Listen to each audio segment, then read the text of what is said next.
नमस्कार, India voice देख रहे हैं आप। मैं हूं आपके साथ पूजा झा और बुलेटिन की शुरुआत करेंगे बड़ी खबर के साथ।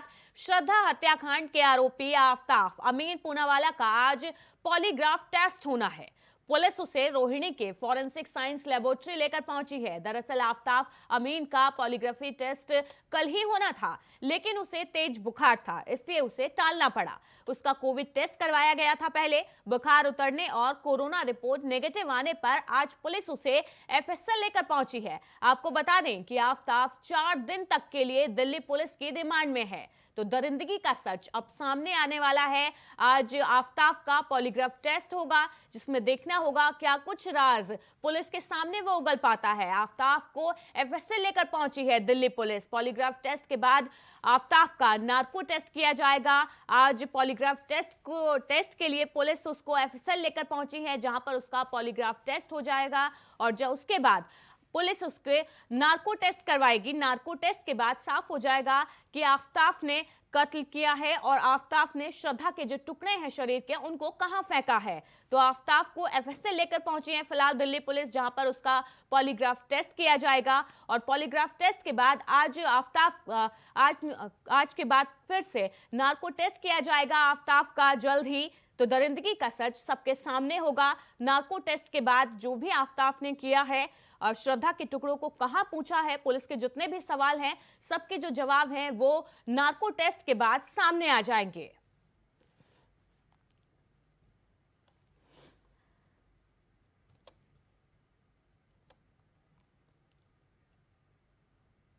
वहीं गुजरात विधानसभा चुनाव में बीजेपी ने अपनी पूरी फौज मैदान में उतार दी। बीजेपी अध्यक्ष जेपी नड्डा, केंद्रीय गृह मंत्री अमित शाह, यूपी के सीएम योगी आदित्यनाथ समेत बाकी राज्यों के सीएम और केंद्रीय मंत्री जनसभाएं और बैठकें कर रहे हैं। गुजरात के चुनावी रण में बीजेपी, कांग्रेस समेत आम आदमी पार्टी ने भी अपनी पूरी ताकत झोंक दी है। राज्य में रैलियां और रोड शो भी खूब जोर शोर से हो रहे हैं। दिग्गजों के बीच वार पलटवार भी तेज हो गए हैं। गुजरात में 27 साल से बीजेपी का शासन है। गुजरात को बीजेपी का गढ़ माना जाता है। ऐसे में बीजेपी अपने इस गढ़ को किसी कीमत पर खोना नहीं चाहती। बीजेपी के किले को बचाने की एक बड़ी जिम्मेदारी है संगठन पर। एक बार फिर से प्रधानमंत्री नरेंद्र मोदी ने अपने कंधे पर ये जो जिम्मेदारी है उसको उठाई है और गुजरात में पीएम मोदी ने ये गुजरात मैंने बनाया है नारे को दोहराकर राजनीतिक माहौल को गरमा दिया है। गुजरात विधानसभा चुनाव में प्रधानमंत्री नरेंद्र मोदी की ताबड़तोड़ रैलियों का दौर जारी है। गुरुवार को एक बार फिर से पीएम मोदी की 4 चुनावी रैलियों का बेहद ही खास कार्यक्रम है। पीएम मोदी आज पालनपुर, मोडासा, दहेगाम और अहमदाबाद देहात के बावला में ताबड़तोड़ रैलियों का कार्यक्रम करने वाले हैं। आज पीएम मोदी की 4 रैलियां गुजरात में होने वाली हैं और ताबड़तोड़ रैलियां पीएम मोदी कर रहे हैं। यहाँ एक के बाद एक लगातार उनकी जो रैलियों का दौर जारी है, जनसभाएं कर रहे हैं। बीजेपी पर एक बड़ी जिम्मेदारी है गुजरात पर शासन करने की और बता दें कि 27 साल से वहां पर बीजेपी का शासन है। ऐसे में संगठन के ऊपर बड़ी जिम्मेदारी है कि अपने गढ़ को बचाए रखना, किसी भी तरह से अपने गढ़ को सेंधमारी से बचाए रखना और इस गढ़ को बचाना बीजेपी के लिए बड़ी जिम्मेदारी है। और इसके लिए बीजेपी ने अपनी पूरी ताकत जो है वो गुजरात में झोंक दी है, पूरी फौज उतार दी है। दिग्गजों के बीच वार पलटवार भी इस बीच तेज हुए हैं। बीजेपी ने अपने इस गढ़ को किसी कीमत पर खोना नहीं चाहती। बीजेपी के किले को बचाने की एक अहम जिम्मेदारी है प्रधानमंत्री नरेंद्र मोदी के कंधों पर, जिसे वो किसी कीमत पर खोना नहीं चाहते। वहीं मुख्यमंत्री योगी आदित्यनाथ ने झांसी को 307 करोड़ की योजनाओं की सौगात दी। इस दौरान सीएम योगी ने बीजेपी के प्रबुद्ध वर्ग सम्मेलन को संबोधित करते हुए कहा कि 2017 से पहले माफिया गरीबों और व्यापारियों की संपत्ति हड़प लिया करते थे, लेकिन आज बीजेपी की सरकार उनसे ये संपत्ति ब्याज समेत वापस ले रही है। माफियाओं की संपत्तियां जब्त की जा रही है। महिला संरक्षण, गृह और गरीबों की आवाज बनाए जा रहे हैं। इसके अलावा उन्होंने कहा कि 2017 से पहले यहां के जिम्मेदार लोगों ने बुंदेलखंड की हमेशा बदरंग तस्वीर ही पेश की, जिसे सुधारने का संकल्प प्रधानमंत्री नरेंद्र मोदी ने लिया था और प्रदेश सरकार इस दिशा में लगातार काम कर रही है। आज बुंदेलखंड में बेहतर कनेक्टिविटी हुई है और उससे भी आगे बढ़ करके बुंदेलखंड के नौजवानों को नौकरी और रोजगार भी मिला है। बुंदेलखंड डकैती से मुक्त हुआ है और बुंदेलखंड में माफिया और अपराधियों का बोलबाला समाप्त हुआ है। ये जो माफिया यहां पर गरीबों की संपत्ति पर कब्जा कर लेते थे, व्यापारियों की संपत्ति को हड़प लेते थे, सत्ता की धमक दिखा करके प्रशासन को दरकिनार करके राह चलते हुए लोगों का जीना हराम करते थे, यहां के संसाधनों पर लूट खसोट करते थे। आज आप देख रहे हो कि ब्याज सहित इसकी वसूली सरकार ने प्रारंभ कर दी है। मुझे याद है जब मुख्यमंत्री बना था मैं 2017 में, और उस समय प्रधानमंत्री जी से जब मैं मिलने के लिए गया था तो आदरणीय प्रधानमंत्री जी ने एक ही बात मुझसे कही कि प्रदेश का दौरा जब शुरू करें तो बुंदेलखंड से अगर आप कर सके तो अच्छा होगा।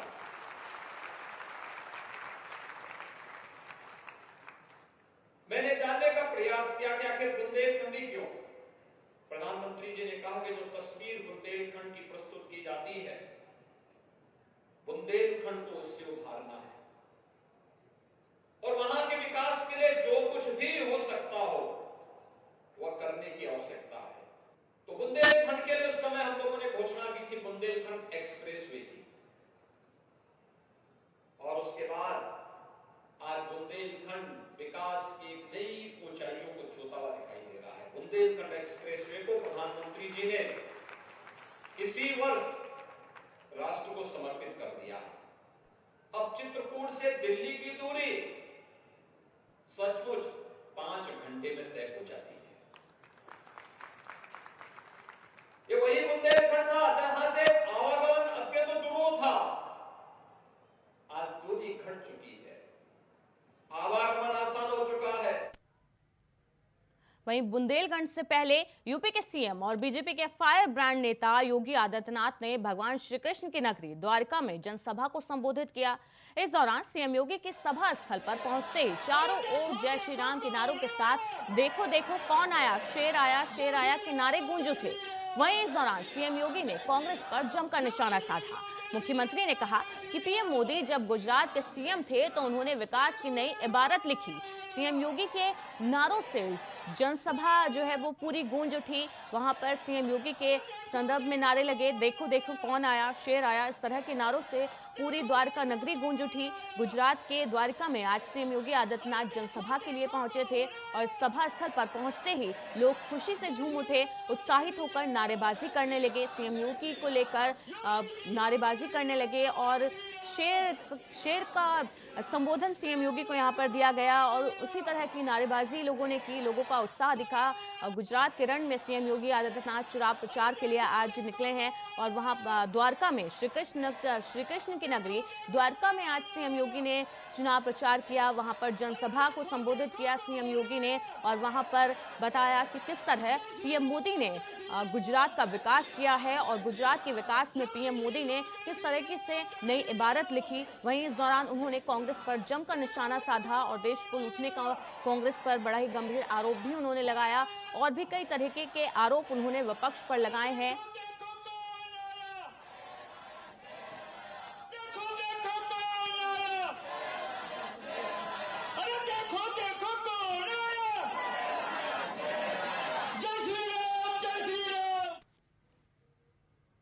वहीं राहुल गांधी की भारत जोड़ो यात्रा मध्य प्रदेश में प्रवेश कर चुकी है। भारत जोड़ो यात्रा का आज मध्य प्रदेश में दूसरा दिन है। आज यात्रा में राजस्थान के पूर्व उप मुख्यमंत्री सचिन पायलट, मध्य प्रदेश कांग्रेस के तमाम बड़े नेता समेत राहुल गांधी की बहन प्रियंका गांधी वाड्रा, रॉबर्ट वाड्रा और प्रियंका के बेटे रेहान वाड्रा भी शामिल हुए।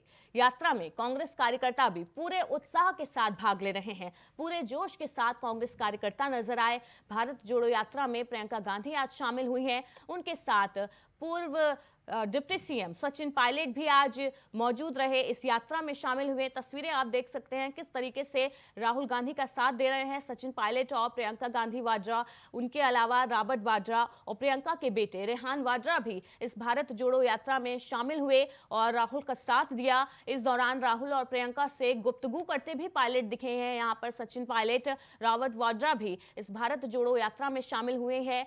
बता दें कि भारत जोड़ो यात्रा जो जो है अब मध्य प्रदेश में पहुंच चुकी है। मध्य प्रदेश में आज इस यात्रा का दूसरा दिन था और यात्रा में बढ़ चढ़कर कांग्रेस कार्यकर्ता हिस्सा ले रहे हैं। पूरे उत्साह और जोश के साथ कांग्रेस कार्यकर्ता इस भारत जोड़ो यात्रा का हिस्सा बन रहे हैं। आम लोगों का सहयोग भी भरपूर राहुल गांधी की भारत जोड़ो यात्रा का मिल रहा है। लोग बढ़ चढ़कर इस यात्रा में शामिल हो रहे हैं। इसी कड़ी में पूर्व डिप्टी सीएम सचिन पायलट इस यात्रा में शामिल हुए। इस दौरान राहुल गांधी और प्रियंका गांधी के साथ बात करते भी सचिन पायलट दिखे हैं। तस्वीरें आप देख सकते हैं किस तरह से सचिन पायलट ने इस भारत जोड़ो यात्रा में सचिन पायलट शामिल हुए हैं और राहुल गांधी और प्रियंका गांधी का साथ दिया है। और वहां के जो आम लोग हैं वो भी बढ़ चढ़कर राहुल गांधी के इस भारत जोड़ो यात्रा में शामिल हो रहे हैं।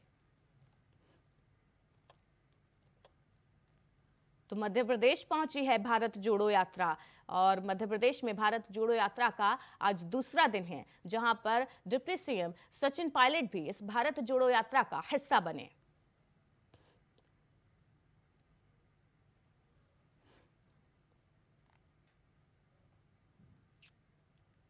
वहीं फिल्म अभिनेत्री जैकलीन फर्नांडिस के खिलाफ ठग सुकेश चंद्रशेखर से जुड़े 200 करोड़ रुपए के मनी लॉन्ड्रिंग मामले में आज पटियाला हाउस कोर्ट में सुनवाई होनी थी, मगर मामला टल गया। आज कोर्ट में जैकलीन फर्नांडिस के खिलाफ आरोप तय करने पर बहस होनी थी, लेकिन ये बहस नहीं हो पाई।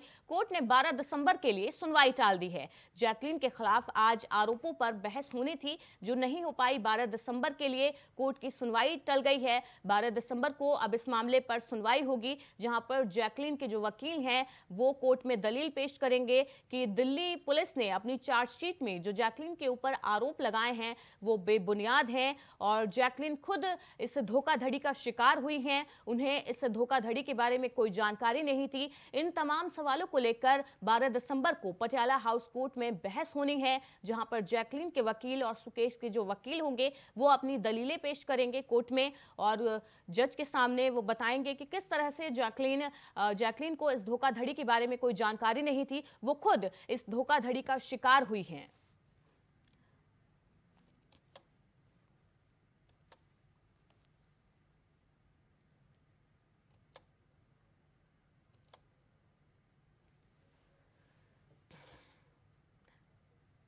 वहीं झारखंड में अपराध का जो ग्राफ है वो थमने का नाम नहीं ले रहा है। जो ग्राफ है बढ़ता नजर आ रहा है। हाल ही के दिनों में एक बार फिर अपराध की घटनाओं में तेजी आई है। बीते दिन 2 लोगों की हत्या ने राज्य में एक बार फिर से सनसनी फैला दी।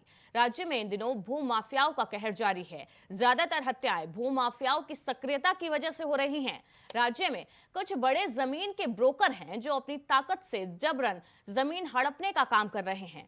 बता दें कि इस महीने में 15 से ज्यादा हत्याएं जमीन के अवैध ढंग से कारोबार के कारण हुई है। तो झारखंड में अपराध का जो ग्राफ है वो तेजी से बढ़ रहा है। ग्राफ थमता नजर नहीं आ रहा है। पुलिस की जो यहाँ पर कवायद है अपराध को रोकने में वो नाकाम साबित होती दिख रही है। अपराधियों पर नकेल कसने में पुलिस नाकामयाब साबित हो रही है। भू माफियाओं की सक्रियता के चलते हत्याएं हो रही हैं, हत्याएं बढ़ रही हैं। इसी महीने की बात करें तो इस महीने में भू माफियाओं की सक्रियता के चलते करीब 15 से ज्यादा हत्याएं हो चुकी हैं, जिस पर पुलिस जांच कर रही है, पूछताछ कर रही है।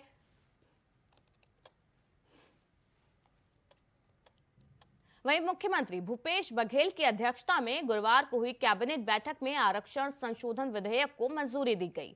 बैठक में आरक्षण संशोधन विधेयक पर चर्चा हुई। इसके बाद प्रस्ताव मंजूर कर लिया गया। अब इसे 1 दिसंबर को राज्य सरकार की ओर से बुलाए गए विधानसभा के 2 दिवसीय विशेष सत्र में पेश किया जाएगा। बैठक में छत्तीसगढ़ शैक्षणिक संस्था में प्रवेश में आरक्षण संशोधन विधेयक के प्रस्ताव का अनुमोदन किया गया है। साथ ही नवीन मछली पालन नीति में भी संशोधन किए जाने के विभागीय आदेश को मंजूरी दी गई है।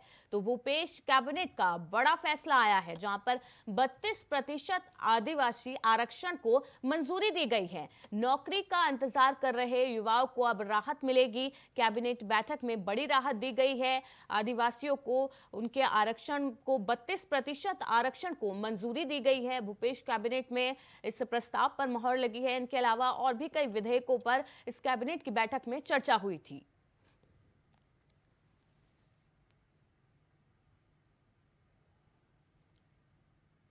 वहीं शिवसेना के नेता आदित्य ठाकरे बुधवार को पटना पहुंचकर उप मुख्यमंत्री तेजस्वी यादव से मिले और इस मुलाकात में दोनों के बीच में करीब 2 घंटे तक बैठक चली। इस दौरान आदित्य ठाकरे और तेजस्वी यादव में मुलाकात हुई है।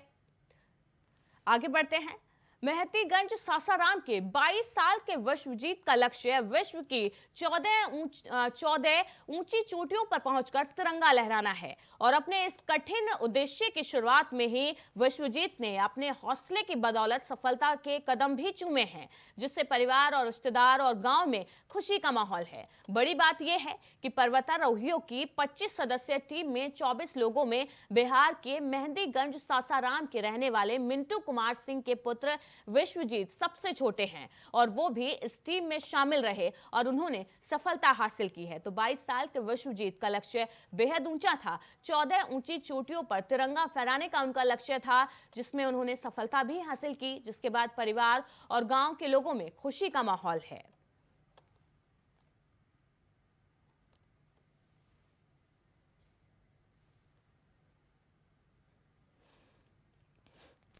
मेहंदीगंज सासाराम के 22 वर्षीय विश्वजीत का लक्ष्य विश्व के 14 ऊंची चोटियों पर पहुंचकर तिरंगा लहराना और अपने इस उद्देश्य को उन्हें शुरुआती में ही विश्वजीत ने हौसले से अपने बुलंद के आगे उन्हें अब सफलता भी मिलने लगा है। बड़ी बात है कि सफलता के बाद परिवारों में और मोहल्ले वासियों में खुशी है और इन्हें लगातार बधाइयां भी मिल रही हैं। अभी हमारे साथ पर्वतारोही विश्वजीत जी मौजूद हैं। हम इनसे जानने की कोशिश करेंगे इनका मुख्य उद्देश्य क्या है और इतने बड़े बुलंद हौसले के पीछे इनका राज क्या है।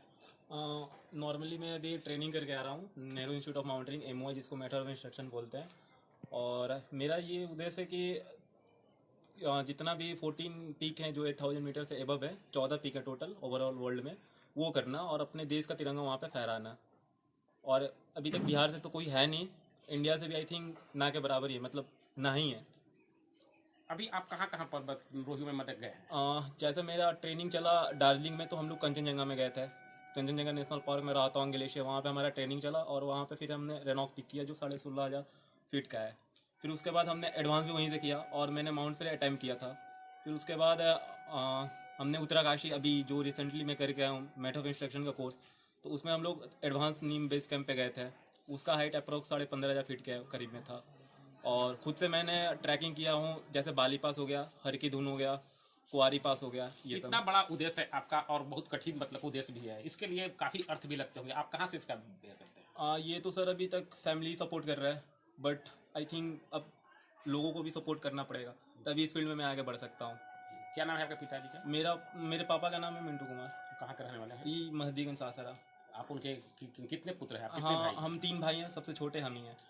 ये मेहंदीगंज के रहने वाले मिंटू कुमार सिंह के छोटे पुत्र हैं, लेकिन हौसले बहुत बुलंद हैं और इनके बुलंद हौसले के आगे जो है पूरे परिवार और मोहल्ले वासियों में खुशी है। सासाराम से इंडिया वॉइस के लिए दयानंद तिवारी। आगे बढ़ते हैं, आदित्य ठाकरे की बात करते हैं। शिवसेना के युवा नेता आदित्य ठाकरे पटना पहुंचकर उप मुख्यमंत्री तेजस्वी प्रसाद यादव से उन्होंने मुलाकात की। दोनों नेताओं के बीच 2 घंटे बैठक चली। इस दौरान आदित्य ठाकरे और तेजस्वी यादव के बीच कई मुद्दों पर चर्चा हुई।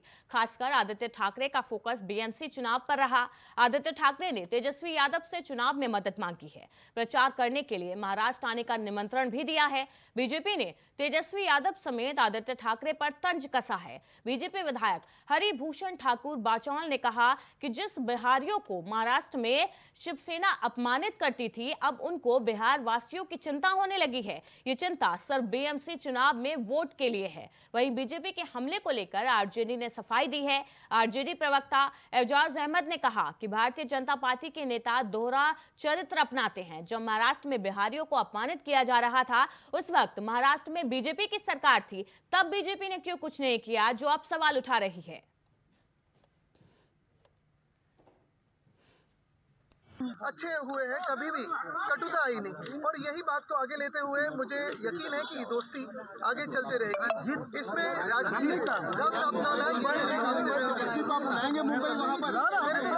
जब वक्त हो मुंबई में आए, और ये आना जाना भी चलते रहेगा। उन्होंने भी मुझसे कहा है कि अगले टाइम 2-3 दिनों के लिए यहाँ टूरिज्म हो, फॉरेस्ट हो, वो देखने के लिए आए। और मुंबई में भी काफी मैनेजमेंट का चुनाव है वहाँ म्युनिसिपल कॉर्पोरेशन का, और बिहारियों को इन लोगों ने कितना अपमानित किया, कैसे खदेड़ा मारा पीटा, यह जग जाहिर है।